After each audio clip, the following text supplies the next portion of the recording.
State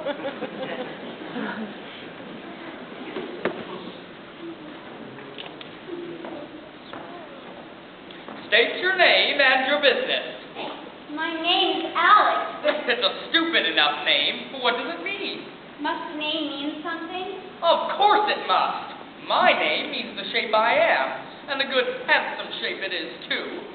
With a name like yours, you might be any shape. Almost. Why do you sit out here all alone?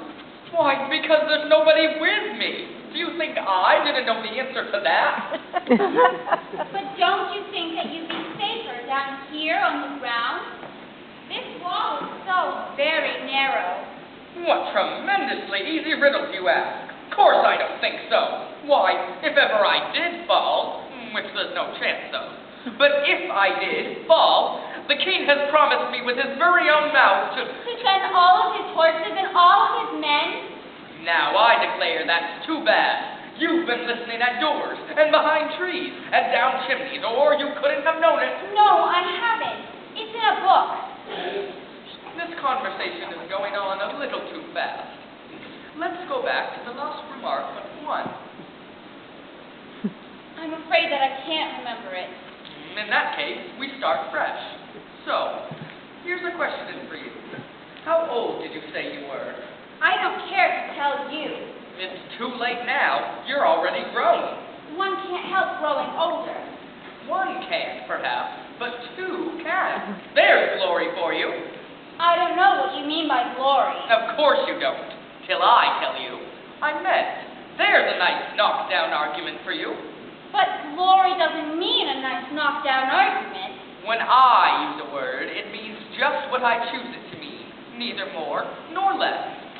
The question is whether you can make words mean so many different things. The question is which word is to be master, that's all. They've a temper, some of them, particularly verbs. They're the proudest. Adjectives you can do anything with, but not verbs. However, I can manage the whole lot of them. Impenetrability, that's what I say. Would you tell me, please, what that means? Oh, now you talk like a reasonable child. I meant by impenetrability that we've had enough of that subject, and it would be just as well if you'd mention what you mean to do next, as I suppose you don't mean to stop here all the rest of your life. That's a great deal to make one word mean. When I make a word do a lot of work like that, I always pay it extra. You seem to be very good at explaining words, sir. Could you tell me, please, the meaning of the poem Jabberwocky? Let's hear it. I can explain all the poems that were ever invented, and a good many that haven't been invented just yet. 'Twas Brillig and the slithy toad did gyre and gimble in the waves. That's enough to begin with. There are plenty of hard words there. Brillig means 4 o'clock in the afternoon, the time when you begin broiling things for dinner.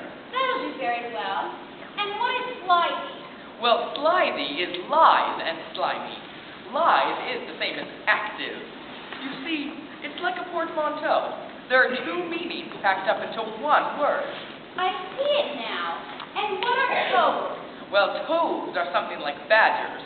There's something like lizards. And there's something like corkscrews. They must be very curious-looking creatures. They are that. They live on cheese. And what is to gyre in the gimble? Well, to gyre is to go round and round like a gyroscope. To gimble is to make holes like a gimlet. And the wave is the gravity spot around a sundial, I suppose. Of course it is. It's called wave, you know, because it goes a long way before it and a long way behind it. And a long way beyond it on both sides. Exactly so. Who's been repeating all that hard stuff to you? No one. I read it in a book. That is all. Goodbye. Goodbye. Until we meet again. I shouldn't know you again if we did meet. You're so exactly like other people. Well, the face is what one goes by generally. That's just what I complain of. Your face is the same as everybody has. The 2 eyes so, nose in the middle, mouth down under. It's always the same. Now, if you had the two eyes on the same side of the nose, for instance, or the mouth at the top, that would be some help. Yes, but it wouldn't look nice. Wait till you've tried. Goodbye.